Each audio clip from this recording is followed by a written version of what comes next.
that women are obligated in the midst of tzitzit.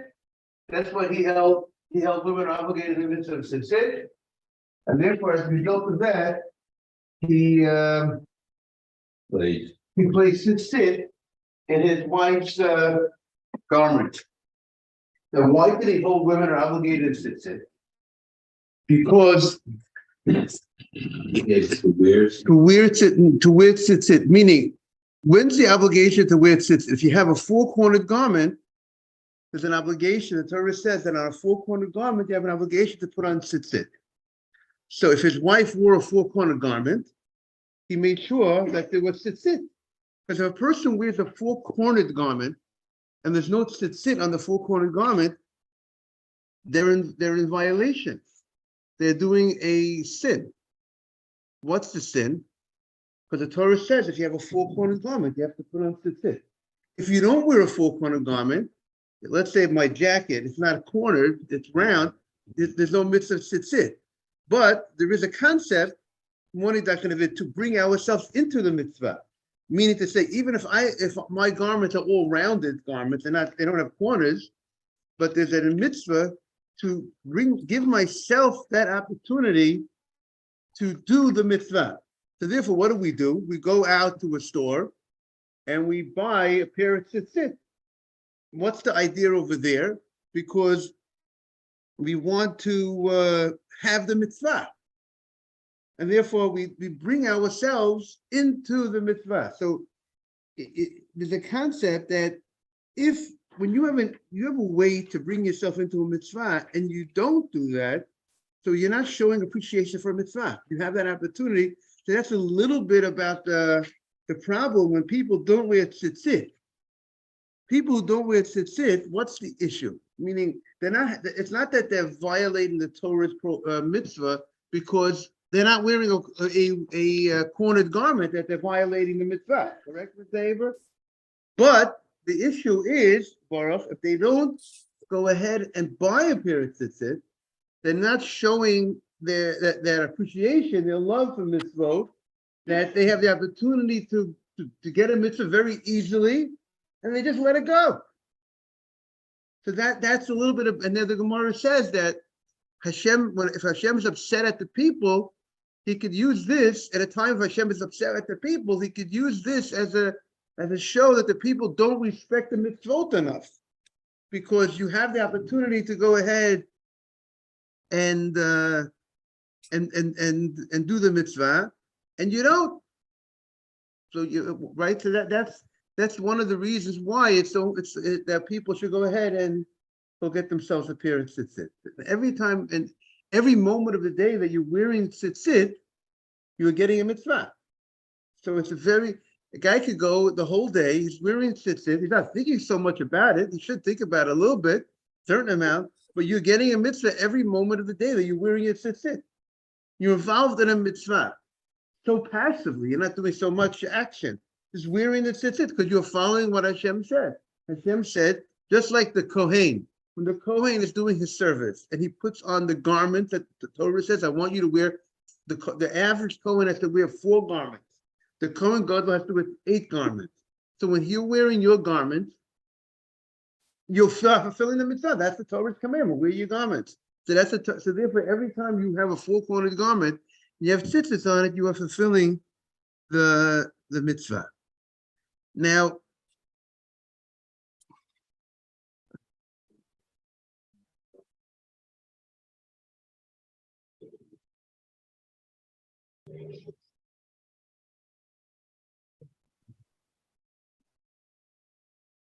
mezuzah.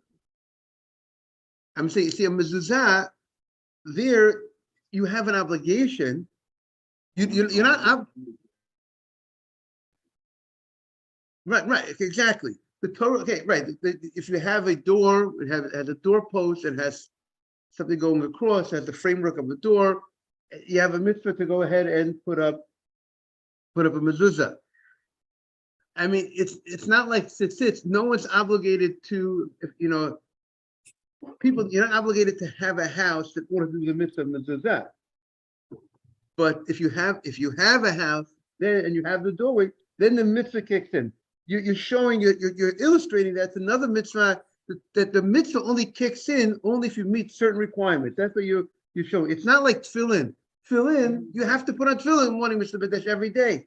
Whether you there's no other thing that has to be met. There's no other requirement. It's not like you have there's certain conditions that have to be met in order to put on tefillin. You have to put on tefillin.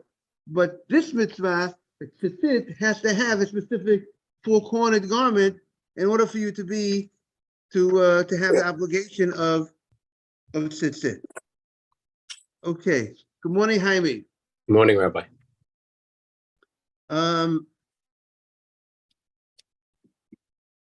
we have the story over here in our Gemara that we started talking about today. Good morning, Adam. About his wife. The rabbi put tzitzits on his wife's garment. So, and what's the reason? Rashi says, why did he put tzitzit on his wife's garment? Because he was under the impression that nighttime is also the time of tzitzit. And because he held that nighttime is the time of tzitzit, good morning, Mark. He held that the nighttime is the time of tzitzit according to this rabbi. We don't hold that way. But we'll see a little bit more about that in a moment. Because he held that way, so therefore it's not a time-bound mitzvah. The mitzvah of tzitzit, according to that rabbi, was constant. And since it's not a time-bound mitzvah, so women are obligated in that mitzvah, and therefore he put tzitzit on his wife's garment. Rabbi, what's considered night? After sundown or night as in sleeping? So very good. Night, technically, here, we'll take the more stricter approach. That means as long as it's between sunset and dark, it's called twilight. It's a questionable time. Is that day or that's night? You would have to be more, just like on Shabbat. On Shabbat, we're strict. We say you have to stop work before sunset. So, but here we would take the more stricter approach. We would say it's still the obligation. It's still daytime. We'll be more strict until it's definite night. Until it's definite night. That means if it's after sunset and before the stars come out, you would, if you have a four-cornered garment, you would require to put on the tzitzit on it, just in case it's still considered daytime, correct? If it might be daytime, you have a mitzvah of tzitzit. So the question is, how far does day extend? So as long as it's a question, if it's still daytime, you have to make sure you have tzitzit on that garment. Once you know it's no longer daytime, then you're not required tzitzit. But that's also interesting to note. That opinion that would say at night is not the time of tzitzit, that's how the Rambam says, that's what says in Shulchan Aruch, that night, since the Torah says aritem oto, you have to see it. So nighttime, the Rambam says, whatever you wear at night is exempt from tzitzit, even if it's a garment that's designated for daily use. You have a shirt, you have something that has four corners that you wear by day. And now the question is, that four-cornered garment that you wear by day, now it became evening. Do I need to have tzitzit on that four-cornered garment? Let's say that I have that four-cornered garment, and for some reason at night, some of the strings got cut off. And now the question is, do I have to put on tzitzit on this daily garment that I'm wearing at night? A garment that I wear by day, do I need to have tzitzit on at night on that garment? Do I have to have kosher tzitzit? Let's say the thing's untied, the knot's untied, the whole thing untied, and I'm still wearing the garment. Do I have to fix it if it's nighttime, if I want to wear this garment at night? So the Rambam says, anything you wear at night, even if it's designated for the daytime, it is exempt from tzitzit. And anything that you wear by day, even though it's designated, even if it's for night use, you use it at night, it's a night garment. But if you're wearing that night garment by day, you have to place tzitzit on that garment if it's a four-corner garment, because daytime requires tzitzit. Night, there's no mitzvah of tzitzit, period. That's how the Rambam learns. So Rabbi, isn't it safe to say that nobody really wears a four-cornered garment unless they're wearing made tzitzit? most people, yeah, I presume it's safe to say in our, and maybe in America, the way the garment industry, we can thank the garment industry maybe, that things they don't come to four corners too much, because or else many Jews would be violating a mitzvah. If they would have a four-corner garment and they don't put tzitzit on it, it would be a violation. So therefore, you're correct. Actually, there are shirts for men, like a camp shirt or a Hawaiian shirt, that have slits on the side and they're straight. But the thing that they don't have is the slit doesn't come up high enough. Because if you look at their four-corner garments, they have to come up like, I don't know, 4 or 5 inches to be considered. But like I used to worry, like some golf shirts are straight and they have a cut on the side, so they have 4 corners. But they don't go up high enough. They don't go up high enough. Rabbi, second question. Is it safe to say that after Abit is considered night? Depends where you're praying. If you're praying here, if you're praying here in the synagogue, they're praying Arvit, it's still daylight. It's still light. Right. It's still, they're praying early. Oh, so it has nothing to do with when you pray Arvit. Right, correct. Night is night. Right. How do you determine night? When Shabbat is over, the same time that you use when Shabbat is over, that you can do work on after Shabbat, that's the same, that will be the same time. So an hour after sunset, you're saying? No, it's 40 minutes after. 40 minutes. It's an hour after candlelight is what we do. All right. So it's 40 minutes. But you could also hold three stars for tzitzit. 3 stars is night. That would be night. Now that's the opinion of the Rambam. So according to the Rambam, when it's nighttime, right? If you have your tzitzit on during the day, you went to a Judaica store, you brought yourself into the midst of tzitzit because your regular shirt does not have 4 corners. You went to a Judaica store, you got a good pair of tzitzit, and now every moment we said of the day that you're wearing the tzitzit, you're getting a mitzvah every moment of the day. Now the question is, comes the nighttime, it became dark. According to the Rambam, but when you're wearing those tzitzit, you're not getting any mitzvah, because there's no mitzvah, according to the Rambam, of tzitzit at night, right? Let's say it's 10 p.m. at night. There's no mitzvah of tzitzit. That's the Rambam. However, the Rosh, Rabbeinu Osher, which the Shulchan Aruch brings that up, the second opinion, he says that a garment that's used, that's designated to wear by day and by night, for sure, if it's designated even just for daytime, but if it's designated to use by day and night, that garment is obligated in tzitzit, even if you wear it at night. So according to the Rosh's opinion, he's a big man, Rabbeinu Asher, the Shulchan Aruch brings both opinions. According to the Rosh, when you have your tzitzit on at 10 o'clock at night, you didn't remove your tzitzit, you are getting a mitzvah.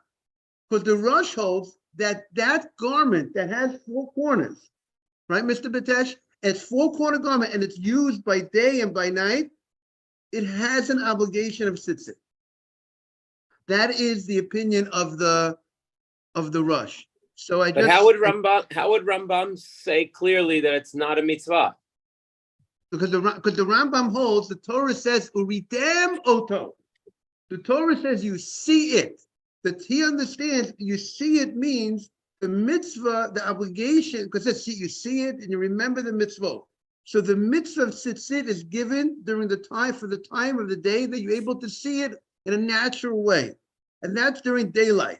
But at nighttime where you don't see it, where it's not a time that things are seen naturally, therefore the Rambam understands that the Torah is not giving you the mitzvah at that time of the day. Whose source is better? Who has a stronger source? So the Shulchan Aruch does not take sides. In the Shulchan Aruch, very interesting, Rabbi Yosef Cairo, the Moron HaMechaber, the great Sephardi rabbi, he does not take a side. He just brings both opinions, and in the and says you pick which one you like. No. I think you would. We hold you don't have to wear it at night.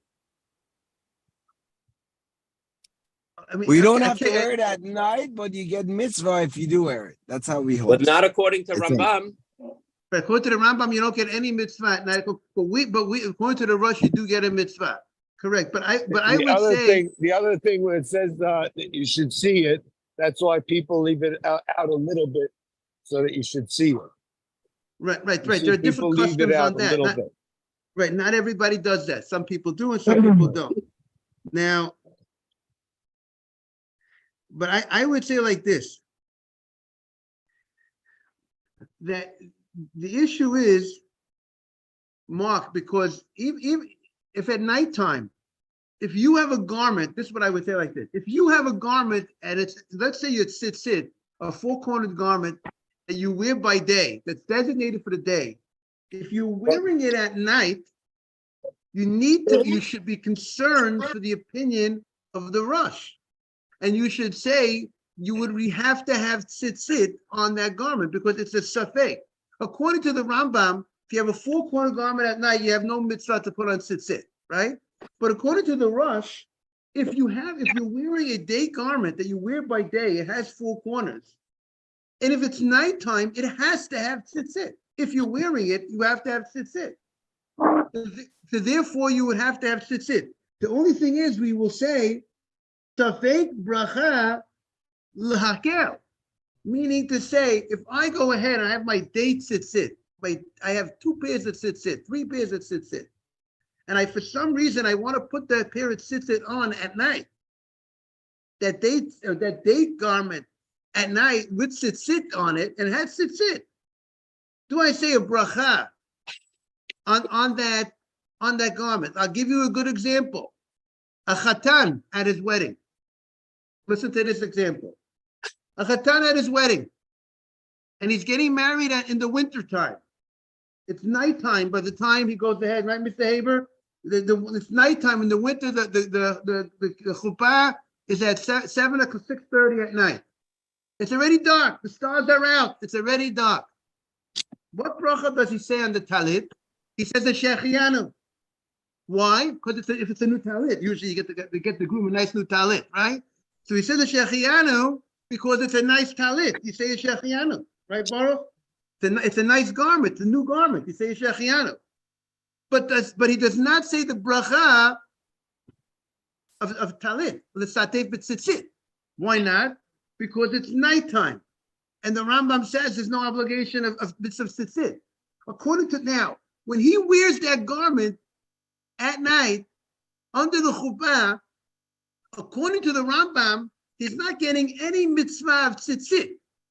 But according to the Rush, he's getting a mitzvah of tzitzit on that garment that he's wearing at night.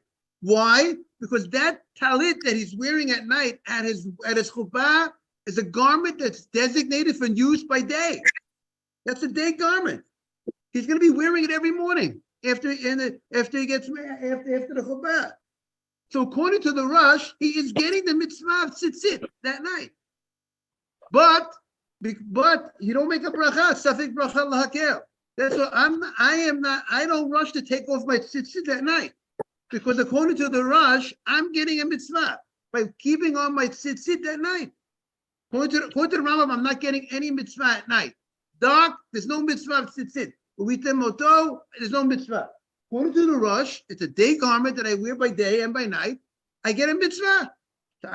So I'm happy to be concerned for the opinion of the Rush, and maybe I'm getting a mitzvah according to that opinion. That's how I would explain the. But how could Rambam be so sure that there is no mitzvah if the Rosh has a directly opposite opinion?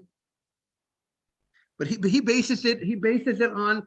He would have to look at the commentaries on the Rambam, but I presume he bases it because the fact that it says Rita Moto, and probably there are Gemaras on that. It says it says when you see it. So since it says when you see it. So the Rambam understands that means it's referring to a specific time of the day. Because remember, Jaime, we're going to say that nighttime, the Rambam is going to go with the idea that nighttime is not a time of tzitzit because, and we say women are going to be patur. Women are patur from tzitzit, right? Right. Meaning the fact is that we know women are patur from tzitzit. Not like the rabbi in our Gemara who put tzitzit on his wife's garment. There are going to be Gemaras that say that nighttime you're not obligated to tzitzit. The question is, does it mean a night garment? The question, what is the Rambam says, takes it literally.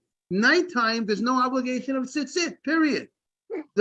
The Rosh was probably is going to learn nighttime means it's referring to a night garment. It's not obligated to tzitzit. The Rosh says it all depends on the garment. The Rambam says it's all dependent on the time. According to the Rosh, if you take a night garment and you would put it on by day, there's no mitzvah tzitzit. According to the Rosh, if you take a four-cornered garment that's worn at night, it's a night garment. My night pajamas, and my pajamas is a four-cornered garment that I wear at night. And now comes the daytime. Do I have to have tzitzit on my pajama shirt? So according to the Rosh, even if it's daytime, I don't need any tzitzit on that garment because it's all about the garment. Night garment, meaning, so is it a night garment, day garment? The Rambam says it's not about the garment, it's about the time of the day. That is the dispute. To Shulchan Aruch, I'm going to read you the Shulchan Aruch. Mark wants to hear it doesn't take a position. That's unique. The Shulchan Aruch lands the following. He opens up in Siman Yudchet, Chai, 18, right? It's a good sign. You want to live long, you put on tzitzit, bring yourself into the midst of tzitzit, it's a protection. So the Gemara says, the mitzvah is a protection. Every time you're wearing the tzitzit, you're being protected. The mitzvah has the power to protect. So the Shulchan Aruch says the following: nighttime is not a time of tzitzit. It is excluded from the posuk Orite Moto. According to the Rambam, anything that you wear at night is exempt, even if it's designated for the daytime, and whatever you wear by day is obligated, even if it's designated for the night. And according to the Rosh, garment that's designated for the night is exempt, even if you wear it by day, and a garment that's designated for day or for night and day is obligated even at night. That's the truth. Doesn't take a position. He just quotes the two big giants, and that's it. He leaves it. It's by the way, this is a rarity. It's only a few times you find in the Shulchan Aruch that he doesn't take a position. You know where he does this? Yeah, you know where he does this? He does this also. Birkat Hamazon for women, is it obligated d'oraita or d'Rabbanan? He also doesn't take a position. Like he leaves it as a question. It's called the Succah d'Dina. Women are obligated to say Birkat Hamazon. They ate, they were satisfied, they had bread, they have to say Birkat Hamazon. The question is, are they obligated on a Torah level or on a rabbinic level? He doesn't take a position because there's a big nafkamina. There's a big difference because if she's obligated on a Torah level, she could technically say Birkat Hamazon for her husband if necessary. And if she's not obligated on a Torah level, she can't. So it's a big difference. But he doesn't take a position. So obviously we have to restrict and say, that she shouldn't say it for her husband because maybe she's obligated rabbinically and her husband's obligated on a Torah level. Okay, so that's a little bit about, hopefully got a much better appreciation of the mitzvah tzitzit, and hopefully we will be more careful and appreciate the mitzvah tzitzit, and maybe according to my encouragement, maybe we should wear the tzitzit, not to remove it when it becomes dark at night. According to the Rosh, I'm getting a mitzvah. That's my personal opinion. Yes. According to Kabbalah, some people maybe even wear the tzitzit the whole night. There are people that actually sleep in their tzitzit. Anybody ever hear of that? I don't know if anybody heard of it. He's talking Kabbalah. There might be something. I'm not saying that it's a Kabbalah idea, but there are people I'm not telling you to do that. I'm not saying, but I'm saying there are people that might sleep in their tzitzit the whole night. Rabbi, wouldn't that be unkosher if they had relations? No, I mean obviously, after they had relations, they put on their tzitzit. Before relations, they remove it and they put it on. Okay, Rabbi, just on Sukkah, since we're talking about Sukkah so much, we could have a little class project because I don't know if you saw the back patio, but we demolished everything. We're going to make a new Sukkah, so maybe we'll apply all the things we learned to the rebuilding of the synagogue Sukkah. Okay, that would be beautiful. Take a look outside when you go upstairs. We're redoing the whole Sukkah out there. Oh, wow. I did not look. I did not see how that's beautiful. Look. Okay. And we have permanent walls and temporary walls. You're going to see it's going to be, we could make a little project out of it. Okay, that's great. That's great. And we're gonna be careful with the hanging of the decorations. Yes, And yeah. close to the ceiling. Should have And the come down glass too low. roof also, the glass roof. We're gonna have questions about the part that's under the glass roof, which is obviously no good. Okay, very good. Okay, beautiful. Okay, so now we're back on 11A3. Top of the page. So we just got the story of Rav Amram, who placed tzitzit in his wife's garment, but he made a mistake. What was his mistake? He forgot when he placed it, he placed it in as one string. Instead of placing it as cutting it to 4 strings, he placed it as 1 string, and then he had placed it as 1 string, and he tied all the knots and everything. And after he did all of that, he came to the rabbi. What do I do? I already made the tzitzit. But I didn't make the tzitzit in the proper way because I'm supposed to.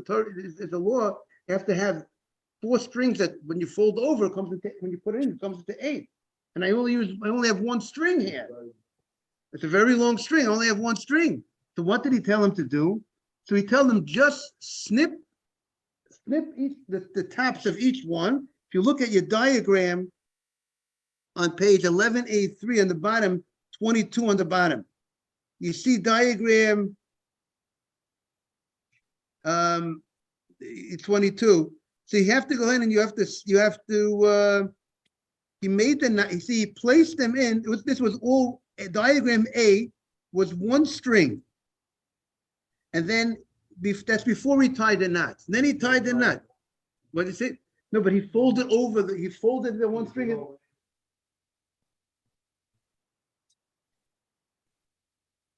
But since you have an end, look, they did it, Mr. Azmi, Mark. Look at that picture B. No, that's before they cut it. You see, look at the end. You see, it's before it was cut. He was able, and then now he comes from the rabbi. And the rabbi says, you know what you just do? You see those three ends that were not cut, right? You see, he says just snip those 3 ends, and now you'll have 8 strings. And that's what he told him to do, because he held that that's good enough, even though the Gemara brought up the question. So that's what we wanted to prove, that this opinion held. Right, he's doing an action on the tzitzit. It's called after the fact, but like the schach, and that's called that's as if you're now making the tzitzit. This opinion says this is enough. He doesn't have to untie everything and retie it, because since he snipped it, he did an action in the tzitzit. So this opinion holds that it came in front of Rav Chia bar Ashi, that's called you made the tzitzit. And therefore that will be the same opinion when it comes to the Sukkah. This opinion holds that if you place the vine on top of the Sukkah, right? He placed the vine when it was attached to the ground, which was not kosher. And then what happened was he cut the vine. He didn't lift it up. He didn't lift it up, everything up. So he held that, what will be the halacha? He held that this opinion held that it would be good enough, because the fact that you cut the vine, which is the schach, you did an action in the schach itself by cutting the schach. So that he calls that tantamount to as if you did an action, and it's considered you did the action of placing the schach. It's like making the schach on the sukkah, and it will be good enough. But we hold that's not good enough. We hold that's not good enough. You would have to go ahead and shake or move each and every piece.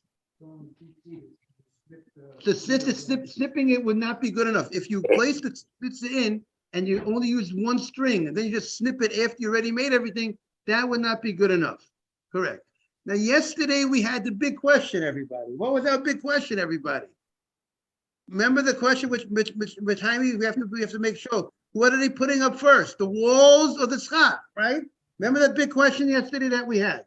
So I researched it. It's a big issue, big time. It's not a small issue. You're going to see that there are opinions, there are many opinions that say that if you place the schach and then the walls, it is pasul. There are many opinions that say it's invalid. If you went ahead and there are many opinions that say, we're going to see, if you place the schach first and then you place the walls and you didn't move every part of the schach, it's considered it's a problem because you did not, it's invalid because you have to make, when you make the sukkah, it has to be taseh v'lo men asui. It has to be that you made your action, when you put the schach on, that made the sukkah kosher. But if you place the schach and it's not kosher, because there's no walls, there are many opinions that say that it's no good. However, I'm happy to report to you that there are opinions that say that it is good. What'd you say?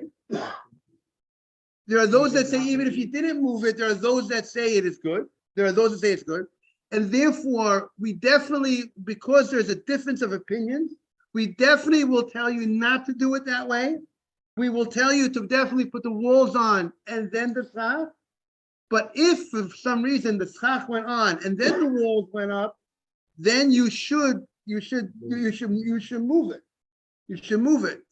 But that, and maybe next time I'll read to you the language in the Yalkut Yosef. Exactly.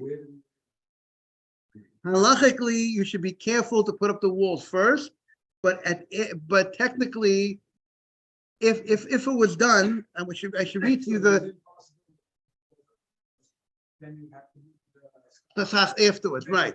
If you want to see the language of the halakha, think about it. I'll read to you the language of the halakha. I think it's important.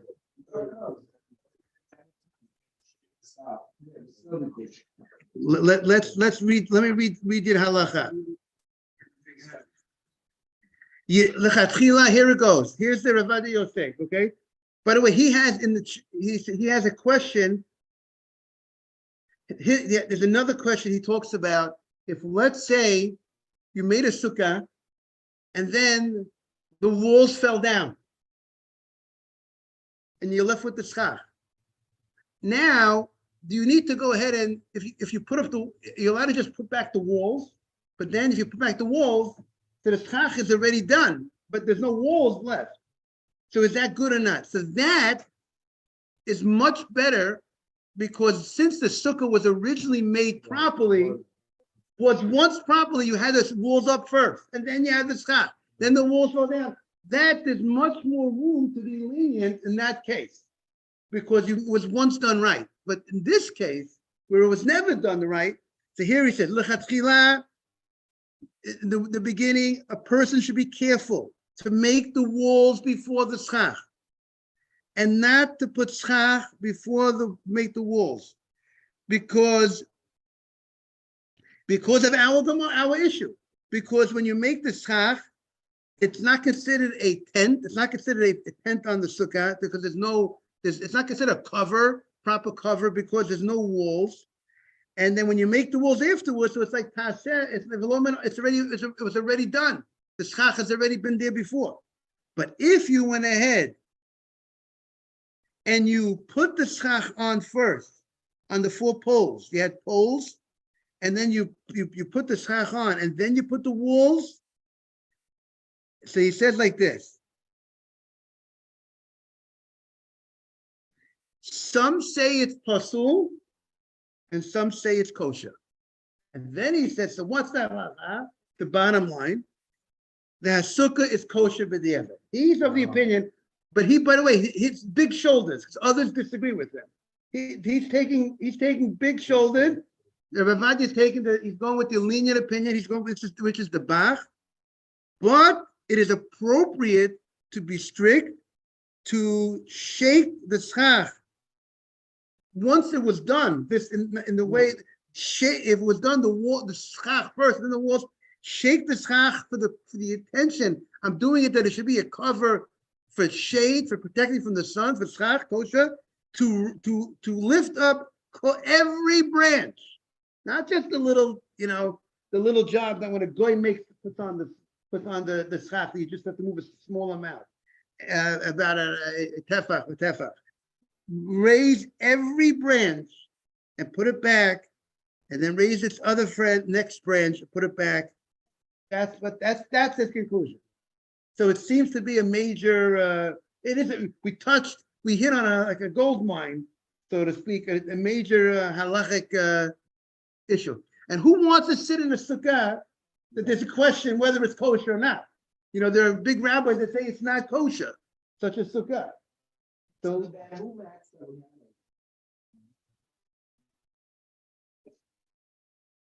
sounds like if you lift it a little bit and you put it down, that's you move it. It sounds like that seems to be good.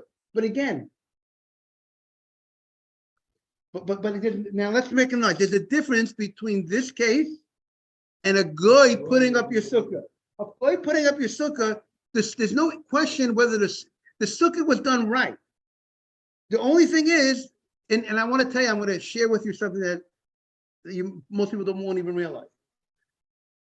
The guy, when the Gemara talks about the guy you use a sukkah that was made to goyim, and then you go ahead and then the Tosfos brings down the Yerushalmi. You need to.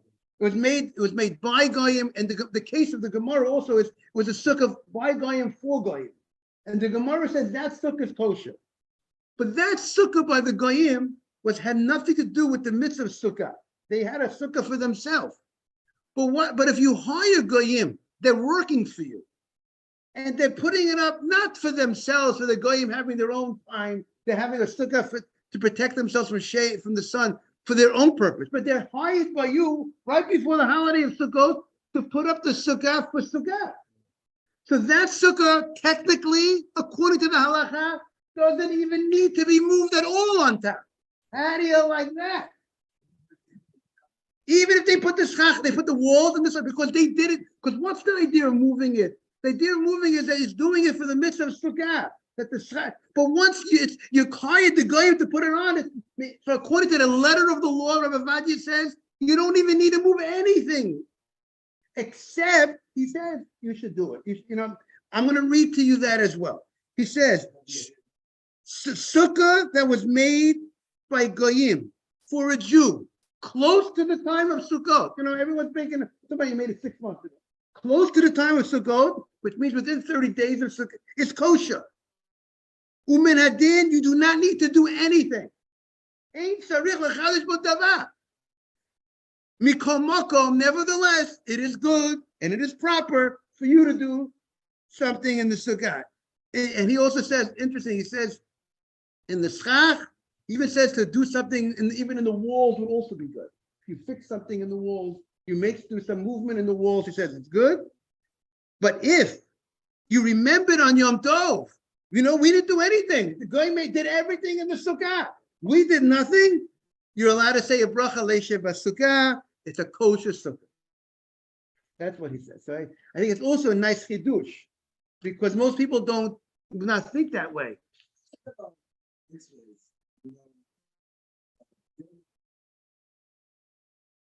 Every action that you're involved in a mitzvah is big. So obviously, the more effort you put into something, the greater the reward. L'fum sarah agra. According to the effort is the reward. And building a sukkah is a tremendous effort to put. It's a nice effort. You sweat up. You get it. You get yourself. It's a job. So therefore, you're going to get tremendous reward for building a sukkah, such a holy place. What?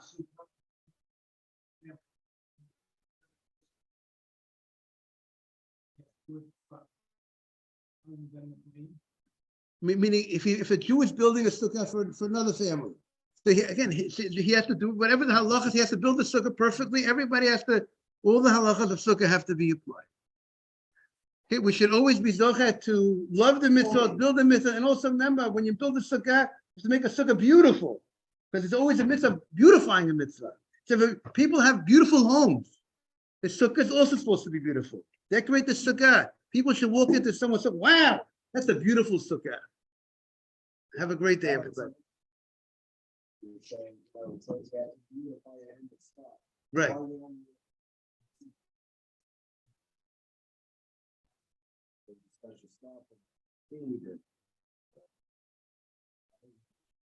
You heard that? Yeah, I know that. I think it's beautifying. For example, like that, and I didn't have that. Black line. Black line, not the black lines, the silver. Oh, some people wear, some people.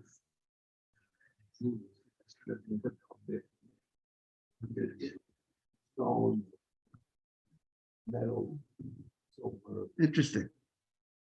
But you know what? I'll tell you like this, but the garment should be nice. It should be nice and clean. That's the way of beautifying the mitzvah. And the tzitzit should be nice. They should be also clean, strong, That's also part of beautifying the mitzvah. Have a great day, everybody. Take care, Jaime. Is the elevator working? Hi, Mark.